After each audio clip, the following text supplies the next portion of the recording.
کتونکو سلامونه، زما نوم محمد ابوبکر بختیار خان دی. ټول نه پهلې زه خپل مینوالو کشرانو مشرانو همزولو ته ډېر ډېر سلامونه ویل غواړم. نن زه خبرې کوم په غټ اختر یعنی عید الاضحی. په دې کې خلکه په دوه ځایونو کې بناوي، یو خپل مختصر ځای کې خپل ملک کې، بل په حج کې. واپس به حجیان راځي انشاءالله زموږ له پاکستان نه هم ډېر خلک تلي، هغوی ته زه ډېر مبارکباد ویل غواړم.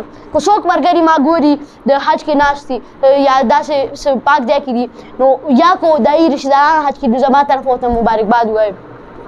یو تاسو ټول ډېر ډېر مبارکباد، تاسو ډېر خوش نصیبه یې ماشاءالله. نو راځو په خپل د عید الاضحی باندې یعنې غټ اختر باندې.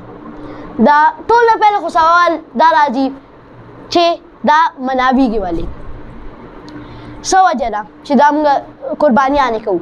درې وجې دا یو کیسه واقعیت ته کوم. دا واقعه ده د حضرت ابراهیم علیه السلام او د اسماعیل علیه السلام.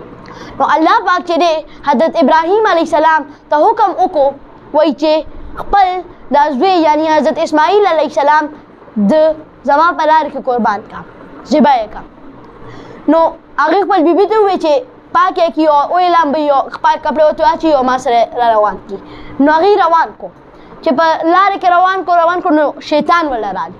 شیطان حضرت اسماعیل علیه السلام ته وسوسې راوستې، وایي چې دې بوزي تا قربانۍ تا به قربانۍ. نو هغې د حضرت ابراهیم علیه السلام نه بیا تپوس وکړو، وایي چې ولې داسې موږ چېرته روان یو، که نه تپوس یې ترې وکړو چې موږ چېرته نه یو روان، موږ مخې ته یو لوکیشن ته روان یو.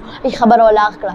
بیا ولې شیطان راغی دوباره وله وسوسه راوسته، دویم کاڼي یې پرې وویشتل. نو هغه حضرت ابراهیم علیه السلام پرې کاڼي ویشتي وو.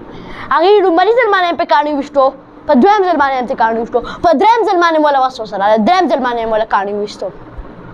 نو اوس دا ځایونه په حج کې د شیطانانو پیلرونو باندې نوم پرې دی.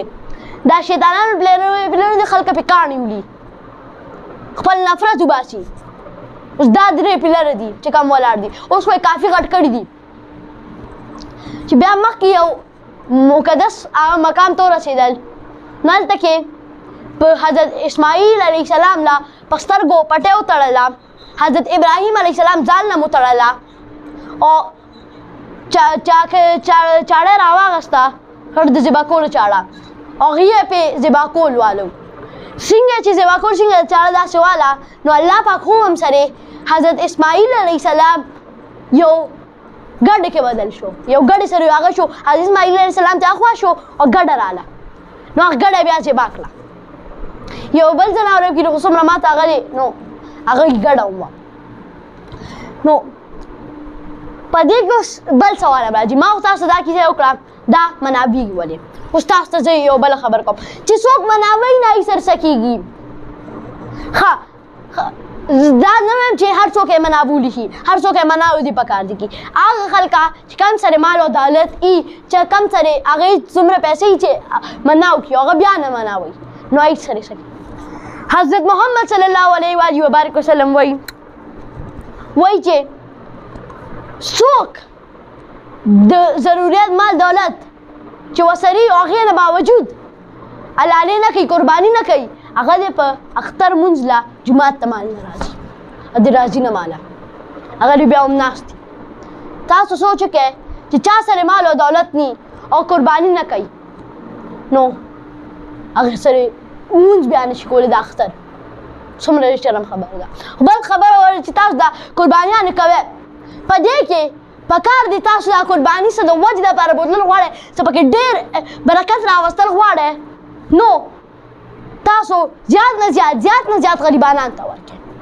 زمونږ اختر خو شي خو د غریبانانو اختر نه کېږي، د هغوی پکې ډېر زیات اوږې پاتې شي، ډېر زیات سامان ورسره ني، کپړې ورسره ني. نو تاسو غون کوشش وکړئ چې امداد وکړئ د ماشومانو چې کم یتیمان دي، کم سره دا سامان نشته، دا یې مدد وکړئ. ډېر دعاګانې ورته وکړئ. کو جون تاسو سره په بل انټرویو کې ملاویږم. جزاک الله والسلام.